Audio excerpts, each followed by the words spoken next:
So here are the properties. तो इन properties जी हाफिज साहब, सर सिर्फ इसी बच्चे की रोल है या मुझे तो सिर्फ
ये प्रॉपर्टीज है जी। नेक्स्ट हमारे पास हम वन बाय वन करके इसको कंप्लीट करेंगे। तो सबसे पहली जो प्रॉपर्टी है हमारे पास दैट इज,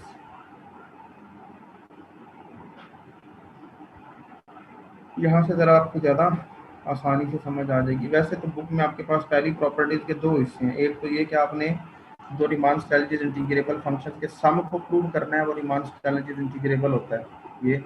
और दूसरा स्केलर मल्टीपल अगर आप लो तो वो भी रिमान स्टाइलजेस इंटीग्रेबल होता है ये। और सेकेंडली आपने प्रूव करना है कि जो रिमान स्टाइलजेस इंटीग्रल है वो भी लीनियर ऑपरेटर है, वो भी लीनियर ऑपरेटर है। लीनियर ऑपरेटर की दो प्रॉपर्टीज होती हैं कि जो सम है उन पर इंडिविजुअली ऑपरेट हो जाता है, और स्केलर मल्टीपल पर जब ऑपरेट हो तो स्केलर बाहर शिफ्ट हो जाता है लीनियर ऑपरेटर से। ठीक है, तो ये दो प्रॉपर्टीज बेसिकली बनती हैं। इसमें से पहले वाली जो ये दूसरा वाला जो हिस्सा है ना वो पहले किया हुआ है, इसको आप लोग देखेंगे। मैं जरा इसको देखें प्लीज। ठीक है जी, ये कैसे आया, ये ठीक है या नहीं है, मैं डिस्कस करता हूँ अभी। ओके सर जी।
अभी सही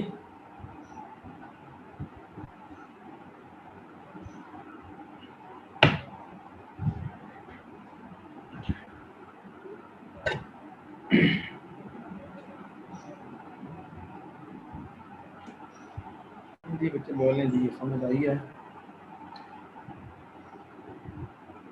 जस्ट बेसिक एप्लीकेशन, बेसिक जो डेफिनेशन है उसी को ही अप्लाई किया है। क्या रिमान स्टाइलजेस इंटीग्रेबल है तो अपर और लोअर सम का जो डिफरेंस है वो लेस देन इससे कम हो जाएगा लाइक दिस वन, राइट। अपर और लोअर सम की डेफिनेशन यूज की है और वहीं से ये हमारे पास प्रूव हो गया कि सी एफ जो है वो और अल्फा से बिलोंग करता है।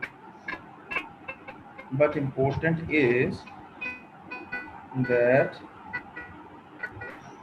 वी आर टू प्रूव के इंटीग्रल जब हम लेते हैं इसका रिमान स्टाइलजेस इंटीग्रल जब लेते हैं यूपीसी एफ अल्फा का तो उसमें सी बाहर आ जाता है। सो उसके लिए क्या किए, ये रिजल्ट तो आपने अभी देखा, ऊपर से हमारे पास डिड्यूस हो जाता है। इसी तरह से LPF अल्फा का रिजल्ट भी हमारे पास ये इस तरह से आ जाता है, ठीक है। तो और सुप्रीमम की भी प्रॉपर्टी होती है, और इन्फीमम की, सुप्रीमम और इन्फीमम जो है वो आउटसाइड शिफ्ट हो जाता है कांस्टेंट जो है सुप्रीमम और इन्फीमम से, जैसे ये हो गया, ठीक है। और वेयर इन्फीमम और सुप्रीमम आर्टिकल और आर पार्टीशन की वो आप जानते हैं कि,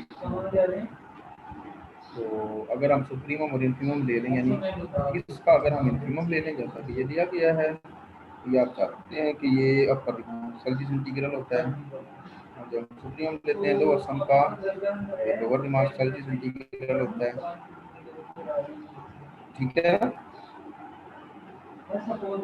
यस सर। तो लेकिन चूंकि हम ये प्रूव कर चुके हैं कि जो फंक्शन CF है हमारा वो रीमान सेल्सियस इंटीग्रेबल है, तो हम अपर और लोअर रीमान इंटीग्रल नहीं लिखेंगे इसको, बल्कि हम इसको डायरेक्टली रीमान सेल्सियस इंटीग्रल ही लिखेंगे।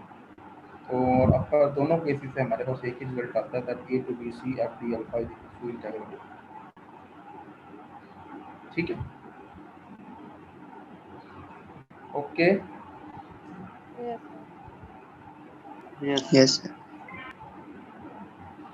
Here is the next property, इसको भी आप लोग देखें और फिर हम डिस्कस करते हैं। देखें जरा प्लीज, इसको स्टार्ट करें इसको।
वालेकुम सलाम, प्रॉपर बताएं मुझे।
बेटा बोल दें, कुछ तो बोले हैं, यही कह दें सर, हमें नहीं समझ आई।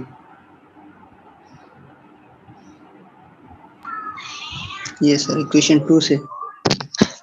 सर ये समझ तो आ गई है, लेकिन ये जो ऊपर लिखा हुआ है कि MI बार प्लस MI डबल बार, ये जो दूसरी लाइन है ये थोड़ी सी एक्सप्लेन कर दें। देखिए पहले आपके पास फंक्शन होता था, एक F फंक्शन होता था, एक कोई F मॉड आ जाता था, या जैसे अभी हमने पीछे एज फंक्शन बनाया वो था। अब आपके पास फंक्शंस कितने हैं? 3 फंक्शंस बन गए हैं बेसिकली। एक F बना है जो दोनों फंक्शन के सम से बना है, और 2 फंक्शन ये होते हैं, तो टोटल कितने फंक्शन हुए? 3 फंक्शन हुए ना, जी ठीक है। सर। तो अब उसने यहाँ ये बता दिया है कि सिंगल प्राइम F1 की सुप्रीमम और इन्फीमम है, डबल प्राइम F2 की सुप्रीमम और इन्फीमम है, और विदाउट प्राइम्स जो सुप्रीमम और इन्फीमम आपको नजर आ रही हैं वो एफ की हैं,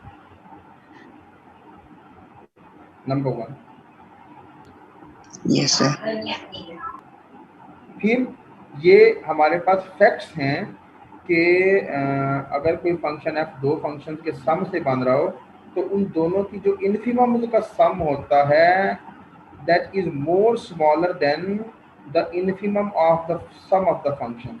ये एफ जो बन रहा है ना दोनों के सम से, इसका इन्फीमम बड़ा होता है और इनके इन्फीमम, इसको आप इस तरह से याद रख सकते हैं कि दो इन्फीमम्स को ऐड किया है, so this will become more infimum और more smaller as compare to the single function है। ठीक है, इसी तरह से दूसरी बात को आप ऐसे रिमेंबर रख सकते हैं that the supremum sum of supremums of two functions is more bigger than the single function which is sum of those two functions. Okay, yes sir. और इस यस यस सर। मजीद अगर कोई अंडरस्टैंड करना चाहता है उसका बड़ा सिंपल सा सोल्यूशन है, आप दो फंक्शंस लें, एक f1 ले लें, ठीक है, आपकी मर्जी है x ले लें, x स्क्वायर ले लें, x क्यूब ले लें, ठीक है, एक और फंक्शन ले लें f2, राइट, उसको आप x स्क्वायर -2 कर लें या 2 - x स्क्वायर कर लें, ऐसे करके डिफरेंट करें थोड़ा सा फंक्शन को, ठीक है। तो और इंटरवल ले लें, 0 से 1 ले लें, 1 से 4 ले लें, 1 से 5 ले लें, उनकी आप सुप्रीमम और इन्फीमम वैल्यूज निकाल कर देखें और फिर उनका कंपैरिजन करें इस सम ऑफ द इन्फीमम्स के साथ, तो आपको यही रिलेशन मिलेगा जो यहाँ लिखा हुआ नजर आ रहा है आपको। कर लोगे ये काम? कल मैंने चेक करना है आप लोगों से कि आपने कौन से दो फंक्शन बनाए हैं, पहले की सुप्रीमम और इन्फीमम्स क्या हैं, दूसरे की सुप्रीमम और इन्फीमम्स क्या हैं, और उनके दरमियान ये वाला रिलेशन बनता है या नहीं बनता, ये यहाँ लिखा हुआ है। ठीक है,